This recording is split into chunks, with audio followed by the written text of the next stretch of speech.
தாவேக தலைவரான விஜய் அவர்கள் அங்க போய் வந்து நிறைய வசனங்கள் பேசியிருக்கார் வழக்கம் போல. முதல்ல என்னுடைய வன்மையான கண்டனத்தை தெரிவிச்சுக்கிறேன். ஏன்னா பாண்டிச்சேரி பற்றி அவர் பேசும்பொழுது அரவிந்தர் ஆசிரமம், பாரதியார் இங்கேருந்து அங்கே போய் சுதந்திர போராட்ட காலத்தில் அவர் தங்கி இருந்தது, பாரதிதாசன் பிறந்த மண், இப்படிலாம் சொல்கிறாரு. ஆனால் ஒன்று முக்கியமாக சொல்ல விட்டுட்டார். மற்றபடி வழக்கம் போல தான். என்னென்னா அங்கே பிளாஸ்ட்டு அதெல்லாம் இல்லை. அது ஒத்துக்கவே மாட்டேங்கிறாருல்ல சார். ஆமா அப்படிங்கறத ஒத்துக்கிட்டாவது அது எப்படி ஒத்துக்குவாங்க? நடிகைகள் காதல் மாதிரி தான். அதிமுக தரப்புலையும் விஜய் கடுமையாக கண்டிக்க மாட்டேங்கிறாங்க. இவங்க பாஜகவும் பெருசாக இது பண்ண மாட்டேங்கிறாங்க. ரங்கசாமி கவர்மெண்ட் பெஸ்ட்ன்றாரு, ஆனால் ஊழல் புகாரெல்லாம் ஒருத்தர் விலகினார். கடைசி வரைக்கும் தான் என்ன பண்ண போறேனே சொல்லாம அவங்க இதை பண்றாங்கன்னு மட்டுமே சொல்றது எந்த விதமான அரசியல்? கிளைமேக்ஸ் தான் பண்ணுவார். அவருக்கே தெரியாதுங்க. இங்கே என்ன சொல்றாரு? நான் ஆட்சிக்கு வந்தான்றாரா? நான் ஆட்சிக்கு வந்தால் செய்வேன்னு ஏதாவது சொல்லியிருக்காரா?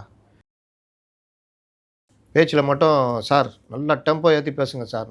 பார்த்தீங்களா, நானும் உங்களுக்காக கொஞ்சம் அவங்களுடைய உணர்ச்சிகளை தூண்டுறது இல்லை, இவர் உணர்ச்சியை தூண்டிக்கிறார். இப்போ திமுக எடுத்துக்கிட்டோம் அப்படின்னா கொளத்தூர் இஷ்யூலாம் ஒரு மேட்டர் கிடையாது. சென்னைனா திமுகவுடைய கோட்டை.